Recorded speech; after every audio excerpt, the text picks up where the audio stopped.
অসম চৰকাৰে পুনৰ প্ৰকাশ কৰিব নতুন নিযুক্তিৰ বিজ্ঞাপন। মুঠ ৩২,৬89টা খালী পদৰ বাবে এই বিজ্ঞাপন প্ৰকাশ পাব। এই বিজ্ঞাপন 10 ছেপ্টেম্বৰৰ ভিতৰত প্ৰকাশ হোৱাৰ সম্ভাৱনা আছে। কি বিভাগত কিমান নিযুক্তি হ'ব, কোনটো বিভাগত থাকিব কিমান পদ, সবিশেষ জানিবলৈ এই ভিডিঅ'টি চাওঁ আহক।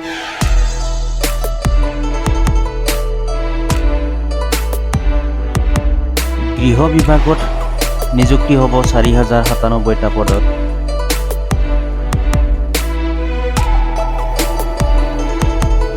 শিক্ষা বিভাগত নিযুক্তি হ'ব 10,299টা পদত।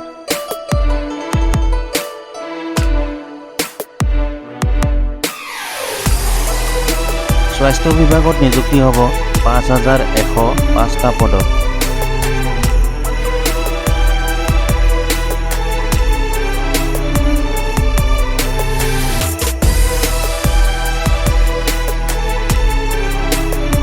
তৃতীয় বৰ্গত নিযুক্তি হ'ব মুঠ 8,073টা পদত।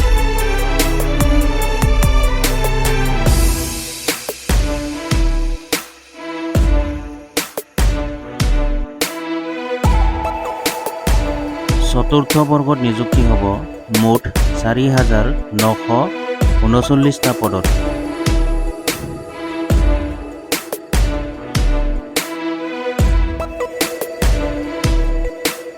গ্ৰাম উন্নয়ন বিভাগত নিযুক্তি হ'ব 1,176টা পদত।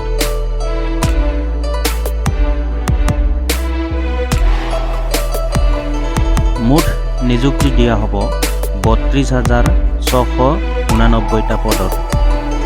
মুঠ নিযুক্তি দিয়া হ'ব 32,689টা পদত।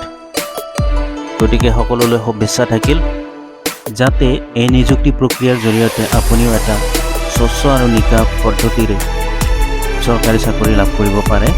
তাৰ বাবে শুভেচ্ছা থাকিল। ধন্যবাদ।